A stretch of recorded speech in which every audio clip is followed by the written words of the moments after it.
After weeks of negotiations on a government of national unity, it seems parties are nowhere close to reaching an agreement. I'm joined now by Dr Zwelethu Jolobe, political analyst and senior lecturer, Department of Political Sciences at the University of Cape Town. Dr Jolobe, appreciate your time. I'd like to start off maybe with historical precedents for such political negotiations in South Africa and if any lessons were drawn from those.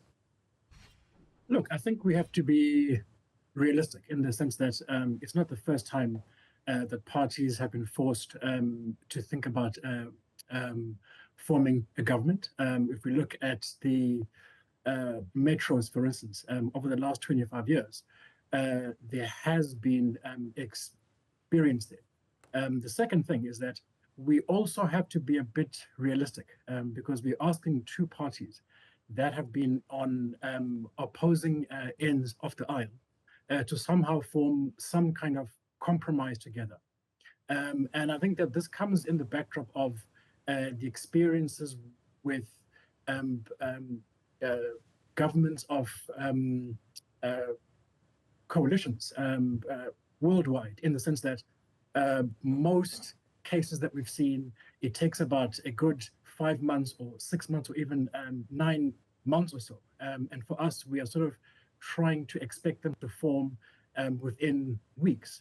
And so I think that we, yes, it is a bit anxiety-provoking, but I think that it is sort of something that we should expect to happen. I think that if you look at both parties, both of them have led coalitions in the last 30 years. And so in terms of the terrain, we don't expect that this is anything new for them. I think that it's new in the sense that they have to make a much more comprehensive agreement in light of the fact that it's not a metro council or a kind of provincial council, but it's actually parliament, which has broader international implications. And so I think that yes, people are a little bit anxious about things, that's true. But I think that we should just be mindful that these are two parties that have been at loggerheads for 25 years or so. Sorry, Dr. Jolobe, I mean, you talk about loggerheads, but there's also a sense of reasonableness that is expected. One would think that, okay, based on the letters that have come out and the demands that have been made, that it's a case of, okay, 2 cabinet positions versus maybe a few more deputy minister positions. Just how much of a compromise is expected from either party? I think both parties appreciate that they need each other. I think that's the first thing. And so I don't think that we are in a kind of context in which one party thinks that they can afford to leave. I think that's the one thing that we can all be assured of. The second thing is that whenever it comes to these kinds of negotiations, parties will always play brinkmanship because you want to get as much out of the compromise that firstly is in your broader interest. That's the first thing. But most importantly, you want to get the kind of deal that you can sell to your voters. And so what on the surface may seem as unreasonable expectations, within that is simply bargaining, tactics, negotiations. And I think that what will define the end, I think, is that both parties sort of appreciate that their plan B options is not desirable for them. So if you look at the DA, for instance, the DA spent a good 5 months or even a year campaigning against the possibility of an ANC-EFF or an ANC, call it MK kind of coalition. And so for them to pull out now would make that possibility more real, which would be against what its kind of core interest is. For the ANC side, I think that if they were to go through the kind of plan B that involves, say, an EFF or even an MK kind of coalition, that sort of reverses the clock on behalf of the ANC to the last 8 years. And I'm not sure whether they want to do that. And so both parties, I think, are sort of in this kind of unusual, call it marriage, in which they have to somehow make things work, but they come from very, very two kind of opposed positions. And that, I think, is what sort of defines things here. So are we confined to looking at the leadership styles of Ramaphosa and Steenhuisen in handling these negotiations, or are there multiple other factors beyond these two leaders of their respective parties? I think it's always going to be a combination of the two leaders. That's the first thing. And I think that the two here are quite key because they make up the largest share. I think that the second thing we have to think of is that there are also 8 other parties that do have their own interests here. And I think that they also are involved in the hustling, the juggling, and all these things. And the third thing is the most important thing, which is the different constituencies. You must remember that even though we may see leaders of the ANC and the DA on things like media, etc., that appear to want to have some kind of agreement, I'm not sure that all the groups within the different organizations agree to this. And so what we probably are seeing is a kind of balancing act in which, yes, those who are at the forefront of it perhaps can see the bigger picture in terms of their own interest. But I think that there's also people who are sort of behind the scenes. What complicates matters is that this is Ramaphosa's second term.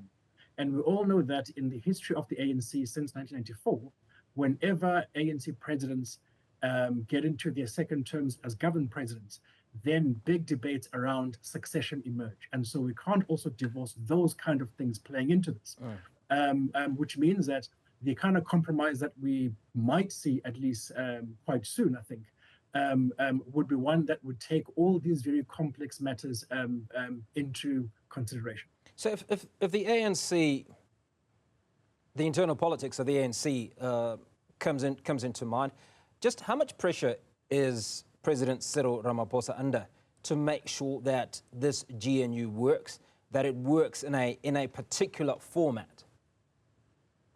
I think Mr. Ramaphosa has got 2 important pressures. The first one is that he has to keep the party together. You must remember that the ANC in the last, say, 17 years has broken up 3 times.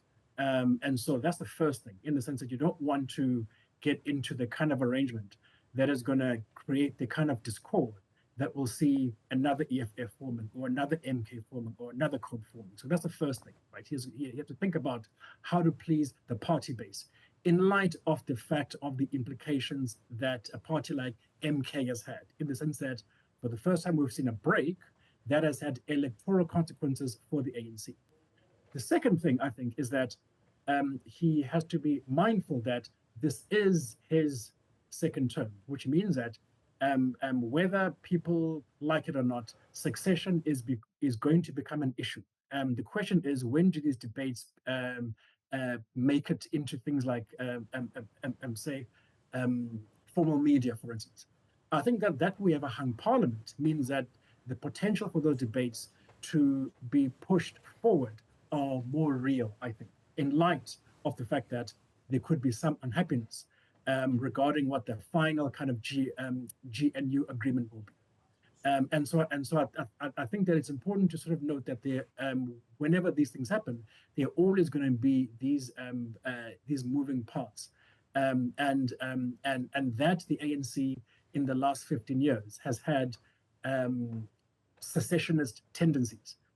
Simply means that we can't discount people who will be very unhappy with whatever agreement that is formed, and then try to express that unhappiness by threatening things like to leave or threatening to remove the president and all these things. And so I think that whatever agreement comes is one that has got to be mindful of not only what the DA wants or maybe what the other 8 parties want, but most importantly, what those inside the ANC who don't agree with even the possibility of having a DA in a GNU, or put it this way, in a kind of broad rainbow type coalition. Now, we've talked about formations of GNUs in other countries that have taken several months. I mean, we're only just a couple of weeks down the road, if you will. How long can we expect this to go on for before either party says, okay, enough is enough, I'm withdrawing and pursuing an alternative, if there is an alternative? Look, I think the place to gauge is public opinion. And at the moment, most people have the kind of expectation that we need to have an agreement yesterday. And so even though places like Germany, for instance, these things can take like 9 months, or even like places like Netherlands, etc. I think that the kind of public expectation is that this is done as soon as possible, which is not unreasonable, I think. I think that obviously from where we sit, we think to ourselves, well, these things can sort of take forever. But I think that most people in the country have had the kind of experience where elections always produce one winner. And when you have one winner, it's easy. Then you form your government in a week, and we all sort of have our things like SONA, and then we move along.